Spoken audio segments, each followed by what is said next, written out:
That pill you've been taking for years without a second thought could be affecting more than the condition it was prescribed to treat. For some older adults, certain medications may also influence memory, focus, and mental clarity. And because these changes often happen gradually, many people assume they're simply a normal part of aging. The truth is more complicated. As we get older, our bodies process medications differently. The liver breaks down drugs more slowly, the kidneys clear them less efficiently. Even the brain becomes more sensitive to medications that were well tolerated decades earlier. That means a prescription that worked perfectly at 45 may affect you very differently at 65 or 75. Researchers have identified several commonly used medications that have been associated with an increased risk of cognitive problems in older adults, particularly when taken long-term or in combination with other drugs. That doesn't mean these medications are bad or that you should stop taking them. Many are highly effective and medically necessary. The important thing is knowing the potential risks and discussing them with your healthcare provider. Today, we'll count down 9 medications and medication groups that deserve a closer look if you're over 60.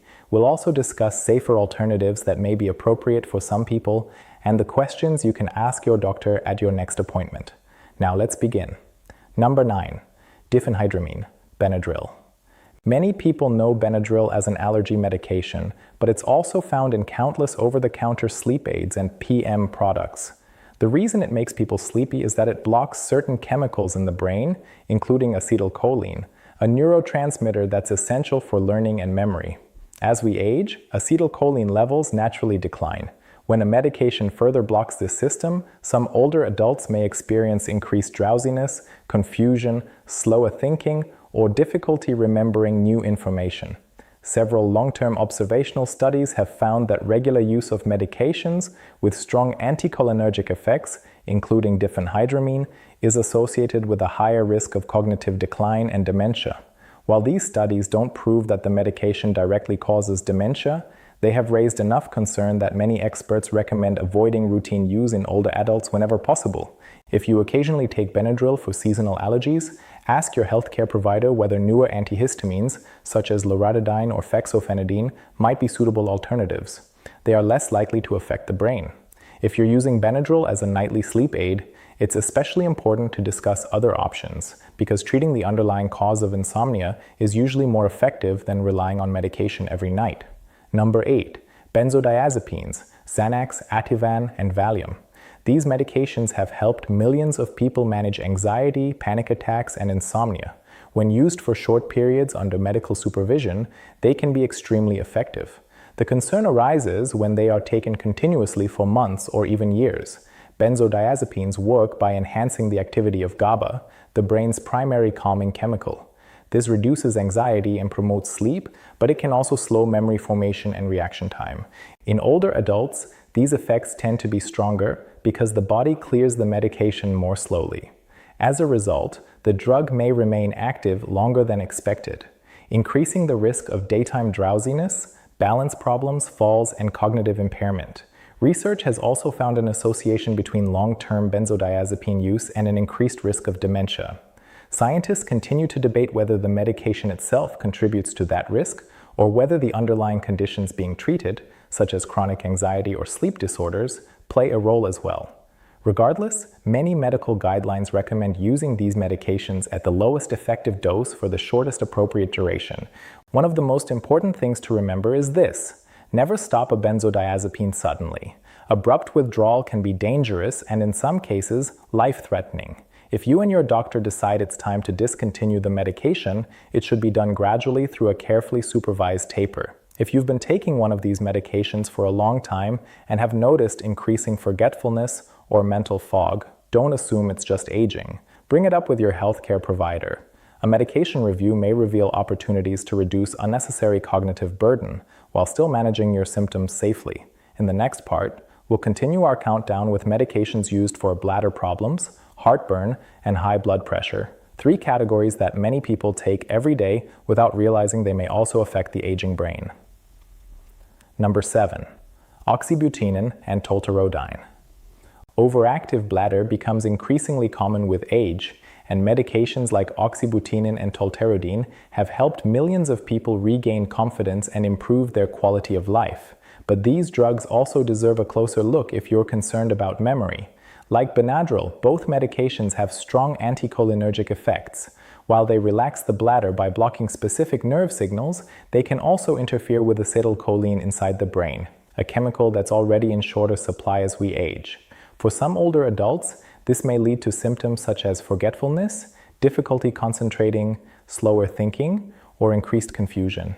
Several large observational studies have found that long-term use of certain bladder medications, particularly oxybutynin, is associated with a higher risk of cognitive decline.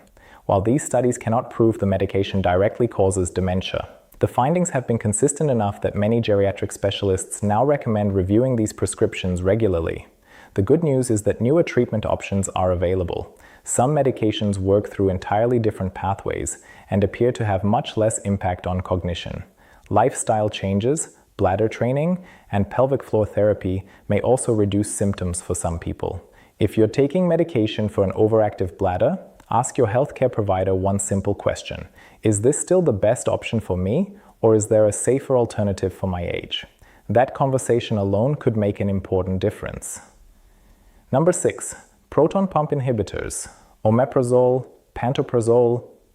Heartburn medications are among the most commonly used drugs in the world. For people with severe acid reflux, stomach ulcers, or certain digestive conditions, proton pump inhibitors, or PPIs, can be life-changing, but many people remain on these medications for years without ever reviewing whether they're still necessary. Unlike some of the medications we've discussed, PPIs don't directly block memory-related chemicals in the brain. Instead, researchers believe their long-term effects may be indirect. These medications reduce stomach acid, which can also reduce the absorption of important nutrients such as vitamin B12 and magnesium. Both play important roles in normal nerve function, and vitamin B12 deficiency itself can cause memory problems, confusion, and difficulty concentrating. Some studies have also explored possible changes in the gut microbiome, which communicates with the brain through what's known as the gut-brain axis. While this area of research is still developing, it highlights how closely our digestive system and brain are connected. Current evidence has shown mixed results. Some studies suggest an association between long-term PPI use and dementia, while others have found little or no increased risk after accounting for other health factors. That's why the goal isn't to stop these medications on your own.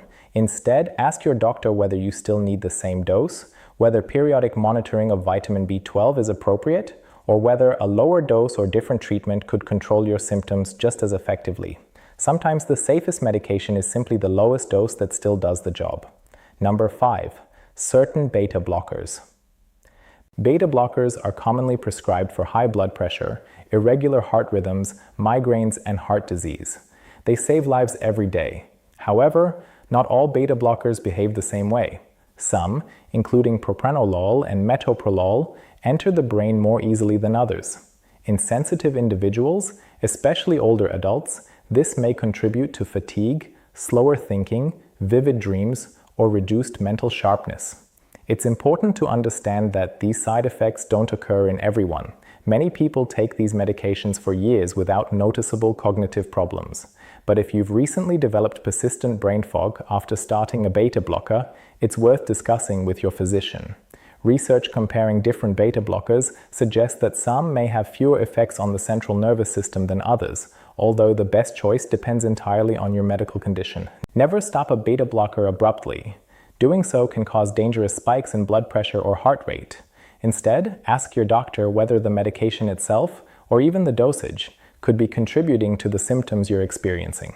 Sometimes a simple adjustment can improve quality of life without sacrificing cardiovascular protection. So far, we've covered medications for allergies, anxiety, bladder control, acid reflux, and blood pressure. Each serves an important medical purpose, but each also reminds us of one important lesson. As we age, medication reviews become just as important as the medications themselves. Coming up next are 3 more commonly prescribed drugs that may quietly contribute to memory problems in some older adults, including one medication that many people never realize they're taking because it's hidden inside popular nighttime cold and flu products. Number 4. Gabapentin, Neurontin. Gabapentin was originally developed to treat seizures, but today it's widely prescribed for nerve pain, shingles, restless leg syndrome, and, in some cases, sleep problems. For many people, it provides significant relief. However, it's also a medication that deserves careful monitoring as we get older. One reason is that gabapentin is removed from the body through the kidneys. Since kidney function naturally declines with age, the medication can remain in the body longer than expected, especially if the dose hasn't been adjusted. When that happens, some older adults may notice increased drowsiness, slower thinking, difficulty concentrating, or problems with balance. Several studies have reported an association between long-term gabapentin use and reduced cognitive performance in older adults, although researchers are still working to determine how much of this effect is caused by the medication itself versus the underlying medical conditions it's prescribed to treat. If you've recently started gabapentin and you've noticed persistent brain fog or memory changes, don't ignore those symptoms. Instead, ask your healthcare provider whether your kidney function has been checked recently and whether your current dose is still appropriate. Sometimes even a small dose adjustment can reduce side effects while continuing to control pain. Never stop gabapentin suddenly without medical guidance. Like several medications on this list, it should usually be reduced gradually if it's no longer needed. Number 3. Doxylamine. Here's a medication many people don't even realize they're taking. Doxylamine is the active ingredient found in several popular nighttime cold, flu, and sleep products. Because it's often hidden inside combination medications, people may take it without recognizing that it's another strong first-generation antihistamine. Like diphenhydramine, doxylamine has significant anticholinergic properties. That means it can interfere with the same brain chemical, acetylcholine, that plays a key role in memory and learning. For an older adult already taking other medications with similar effects, adding doxylamine can increase the overall anticholinergic burden. Rather than one medication causing problems on its own, several medications may work together to increase the likelihood of confusion, daytime drowsiness, and memory difficulties. That's why experts encourage older adults to carefully read the labels on over-the-counter sleep aids and nighttime cold medications. If you regularly rely on these products to sleep, it may be worth discussing safer long-term strategies with your healthcare provider. Improving sleep habits, treating underlying sleep disorders, or using medications with fewer cognitive effects may be better options depending on your individual situation. The key message isn't that doxylamine is dangerous for everyone, it's that using it night after night without reviewing your overall medication list may create problems that are easy to mistake for normal aging. Number 2. Amitriptyline and nortriptyline. These medications belong to a group known as tricyclic antidepressants. Although they were originally developed to treat depression, today they're also commonly prescribed for chronic nerve pain, migraines, fibromyalgia, and insomnia. For some patients, they remain very effective. However, they also have one of the strongest anticholinergic effects of any commonly prescribed medication class. That means they can affect multiple brain chemicals involved in memory, attention, and alertness. In younger adults, these effects may be mild. In older adults, they can become much more noticeable. Some people report feeling mentally slower, having trouble recalling words, or struggling to stay focused during conversations.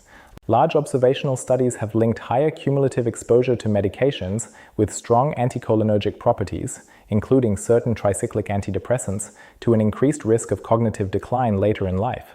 While these studies don't establish direct cause and effect, they have influenced treatment guidelines for older adults. Today, many physicians consider newer antidepressants, such as certain SSRIs, when appropriate because they generally have fewer anticholinergic effects.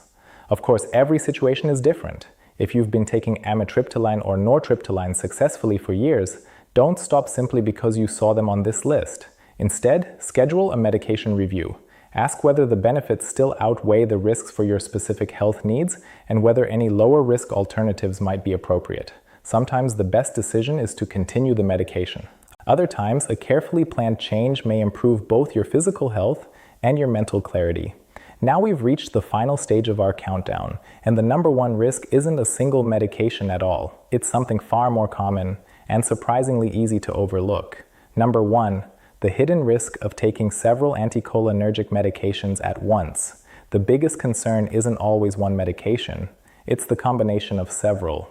Many older adults see more than one healthcare provider. A cardiologist manages the heart, a urologist treats bladder symptoms, an allergist prescribes allergy medication, On top of that, it's easy to pick up an over-the-counter sleep aid or nighttime cold medicine without thinking twice.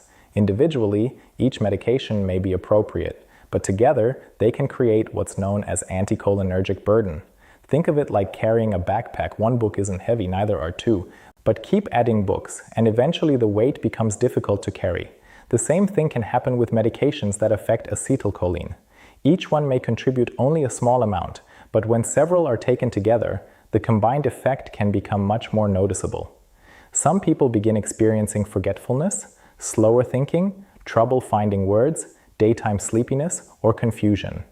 These symptoms are sometimes mistaken for just getting older, when medications may actually be playing an important role. Researchers have consistently found that a higher cumulative anticholinergic burden is associated with poorer cognitive performance, and in many studies, a greater risk of dementia over time. While this doesn't mean every person taking these medications will develop memory problems, it does highlight why regular medication reviews become increasingly important with age. The encouraging news is that this is one risk factor you may be able to change. Unlike aging itself, medications can often be reviewed, adjusted, or replaced when appropriate. That's why many pharmacists and physicians recommend a comprehensive medication review at least once a year, especially for adults over 60 who take multiple prescriptions. During that review, bring everything you're taking, not just prescription medications. Include over-the-counter pain relievers, allergy medicines, sleep aids, vitamins, herbal supplements. Sometimes the medication causing the problem isn't the prescription at all. It's the over-the-counter product that nobody remembered to mention. One simple review could uncover unnecessary duplication, medications that are no longer needed, or safer alternatives with fewer effects on memory. And here's something important to remember. Never stop a medication on your own because of something you watched online. Some medications must be reduced gradually, while others are protecting you from serious conditions such as heart disease, seizures, or stroke. The goal isn't to stop medications. The goal is to make sure every medication you're taking is still the right one for you today, not the right one you needed 10 or 20 years ago. Healthy aging isn't just about eating better or exercising more. It's also about making sure your treatment plan evolves as your body changes. If there's one action I'd encourage you to take after watching this video, it's this. Schedule a medication review with your doctor or pharmacist. Bring every medication and supplement you use. Ask one simple question. Could any of these medications be affecting my memory or thinking? That single conversation could provide valuable reassurance, or it could identify changes that improve both your quality of life and your mental clarity. Knowledge is one of the most powerful tools we have for protecting brain health. The more informed you are, the better equipped you'll be to make decisions together with your healthcare team. If you found this video helpful, share it with a friend or family member over 60. There's a good chance someone you care about is taking at least one of the medications we discussed today, and this information could help them ask the right questions at their next appointment. And before you go, let me know in the comments, which medication surprised you the most? I'd love to hear your thoughts, and your question might inspire a future video that helps thousands of others. Thanks for watching. I'll see you in the next video.